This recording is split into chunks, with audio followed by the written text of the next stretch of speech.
Okay, so I'll comment on that for a second. The question is about martial law and in a moment of crisis. Let me ask you a question. When would we ever want the protection of the law? It's of when you want the protection of the law in the very moment of crisis.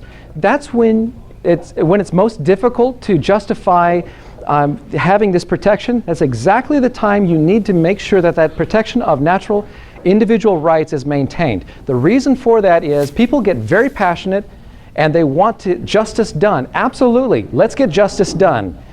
But let me also say this, that if you pursue justice inappropriately, the ends do not justify the means, and morally speaking, that takes us down a notch. I believe that martial law is a pretty heinous concept when you consider how easily it can be abused. Let me give you a simple example that affects us here in Washington State. We have, if I understand correctly, we have a requirement that our state budget must be balanced, and that the only exception to that is that if it's a state of emergency.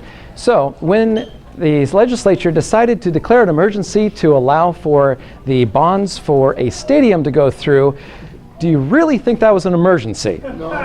Okay. Politicians find ways of saying this is an emergency just because it's the only way they can get something done. So I don't like leaving that option open.